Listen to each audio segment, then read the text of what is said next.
Okay, so let's go ahead and open the box.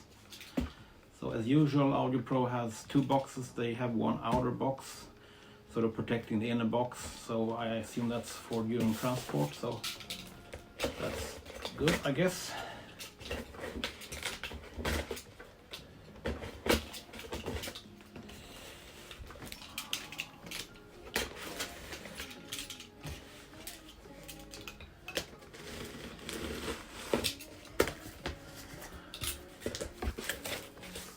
Yeah, so again, outer box first, and then we already see here the Scandinavian theme on the boxing, which is quite nice.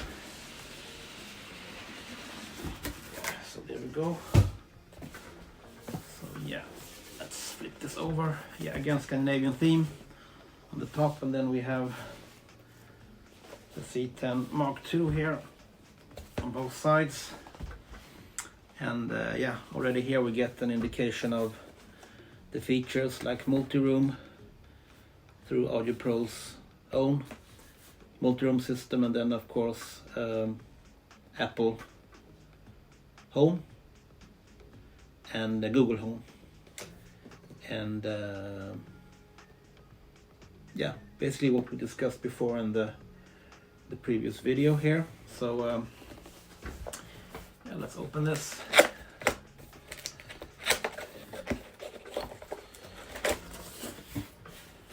Again, more Scandinavian theme on the box here, nice. As usual, we have the top here, which contains some accessories. So yeah, first we have the regular Spotify Connect, how to work with Spotify Connect on the speaker. We have the user guide in different languages. So yeah, there's some languages, and then we have here the power cable. This one is for the UK, I think. Yeah. Then we have the regular Europlug power cable here.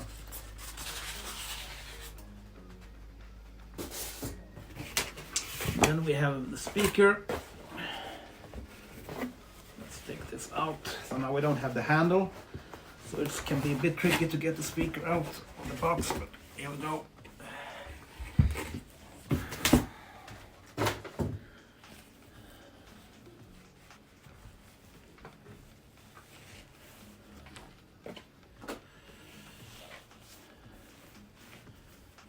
Yeah, here we go.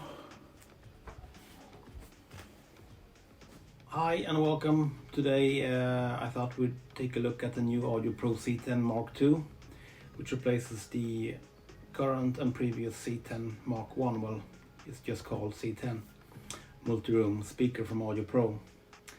And so if we look at the externals, first of all, we can see that on the old C10 we had the carrying handle, which has now been removed. And instead we've gotten a front magnetic cloth grill, and also the drivers are exactly the same.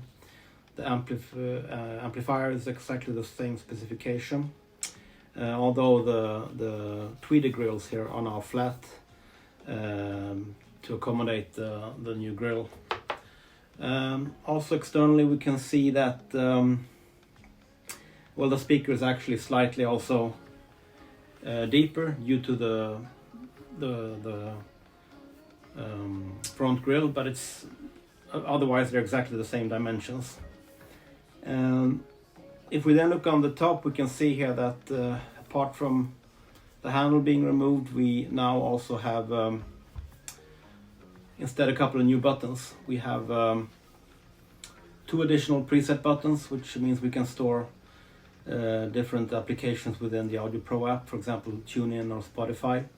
So we now have 6 presets instead of 4 on the C10. And apart from that, we have the same volume button. We have also the two new buttons on the left side, which now also has previous and next. While on the C10 we only have we have the play button, the Bluetooth button, power, and source change. And now we have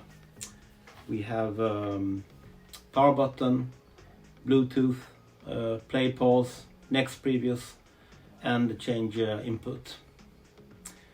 And also we can see now that on the C10 there is a line input on the top here. So that means all in all the C10 has two line inputs actually, this one here on the top and one on the back. While on the C10 Mark II the line in on the top has been removed, and instead we only have one line in on the back of the speaker. So by that, let's turn the speakers around and look on the back side, and we can see here that well, the major difference that we see is that the C10 Mark II has a bigger bass reflex bass port, and that is according to Audio Pro to improve the port noise on the speaker. And I can actually confirm, having listened to them and compared, that there is actually slightly lesser port noise, or you can call it distortion, on the C10 Mark II, so that's an improvement.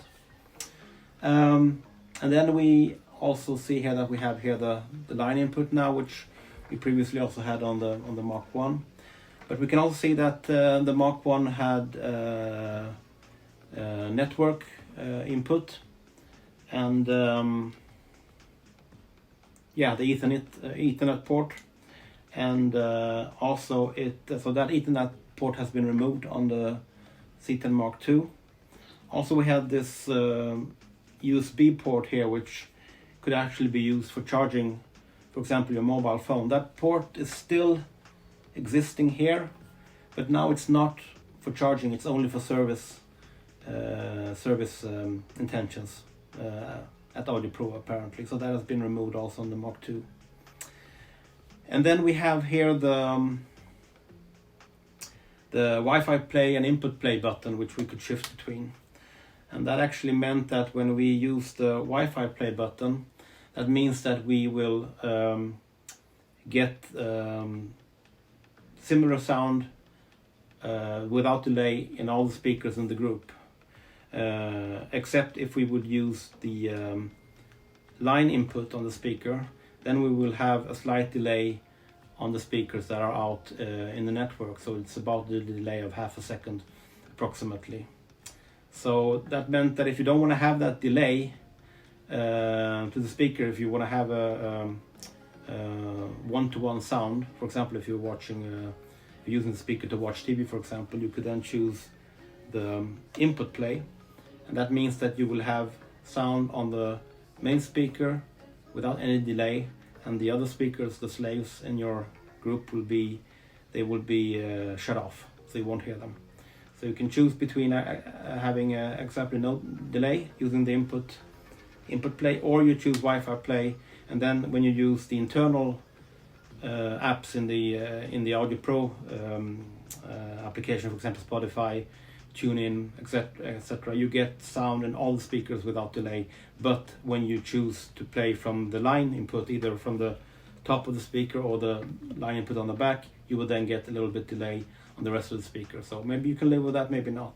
But that button anyway is not available on the Mark II. But then again, also the Mark II is improved in such a sense that now there is no delay whatsoever, whether you're playing the internal applications or you're playing from your line input. There is a slight delay, but it's actually not audible. I don't remember what it will specify that, but it's, you can't hear, you don't have a problem with, in this case, lip sync issues, so there is no delay. So yeah, that's actually an improvement on the Mark II. What do we have more? Yeah, as usual, we have the bass sub outputs. If you want to connect a separate bass subwoofer to the speaker, which is quite nice. Especially the Audio Pro have their own subwoofers, which pair very nicely with the speaker here, also available. So and then we have the connect button, Wi-Fi connect it's called here, which basically is a button to just put the speaker into configuration mode so that it can be picked up by your network. So here the button is called Wi-Fi Connect on the C10 Mark II. The button is called Reset. So yeah, same functions, different name. Anything else? No. Those are the differences. So again, same tweeters, same woofer, same amplifier, no difference there in sound, and frequency response is exactly the same. But again, better bass support on the C10 Mark II. Yeah, and if we then look in terms of software, we then again have the Audio Pro app, which we use for the speaker. We can also now in the Mark II, the main new features are, apart from having Bluetooth 4.2 compared to 4.0 on the Mark I, and then also the Mark II is also compatible with 2.4 and what is it, 2.4 and 2.5 gigahertz. I forgot it now, but I'll put it on the screen. So better network compatibility with the Mark II.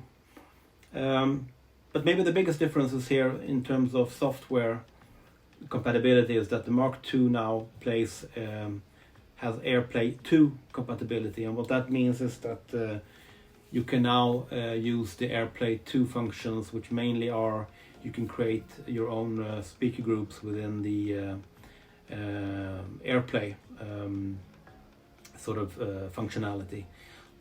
Mark I or C10 only has AirPlay, so that means you can only play one speaker at a time. But with the Mark II, you can actually create, apart from creating your groups within the Audio Pro application, you can also create them in AirPlay.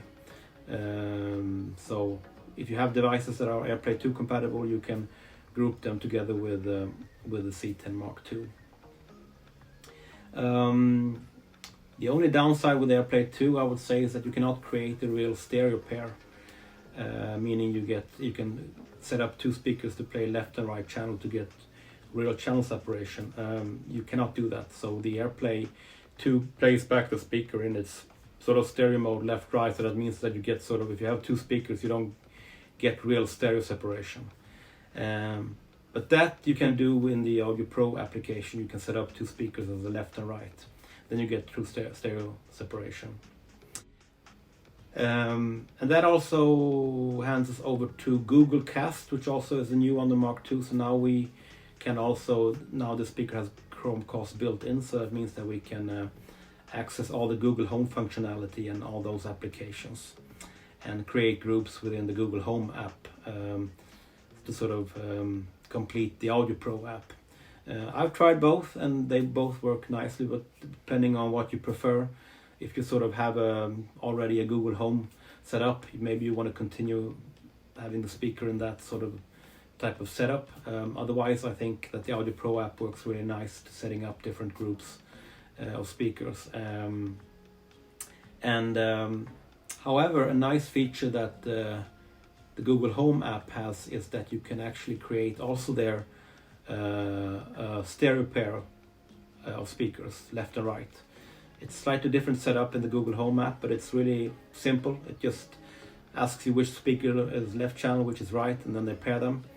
And the nice thing is that then you also get when you set it up like that in the Google Home app, and when you play, for example, a Spotify song from your iPhone, for example, and you increase the volume follows both speakers, so they're always on the same volume.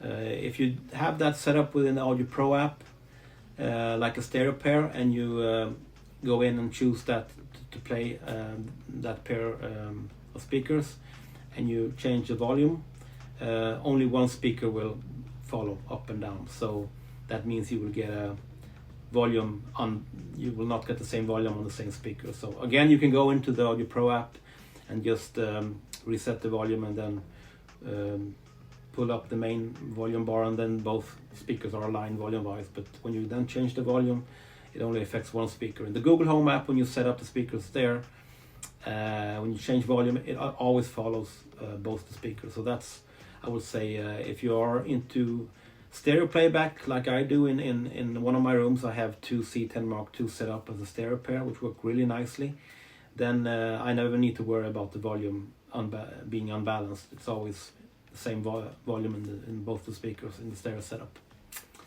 So yeah, so that's about it about the C10 Mark II compared to the old one. So should you buy the new Mark II? I've had the Mark I speakers now in my house for about 1.5 years. I have in total 6 of them set up around the house, and they work really nicely. So why would I buy the Mark II? Well, sound-wise, I can't really hear any difference between them. And I guess it shouldn't be, because, again, the same specifications on the drivers and the power amplifier. The bass port again on the back, less port noise. If you hear that, depending on maybe if you're playing more bass heavy music, maybe you can hear that, but I really had to put my ear to the speaker to sort of hear that there is a difference, but that can be depending on how loud you play and what kind of music you play. But apart from that, the big difference, I would say, design wise, okay, maybe you prefer this sort of more clean design without the handle and the grill, more presets, and so on. But yeah, I would say that yeah, I mean, the main reason I think to buy the Mark II would be that if you really want to have access to AirPlay 2 and or Google Home or Chromecast built in, then obviously those features are in this speaker here. But if you just need a good multi-room speaker and you mostly play radio or maybe one of your audio applications like Spotify, for example, then the Mark I is fine. Again, they come in 3 different colors: white, gray, and black. Yeah, so that's about it.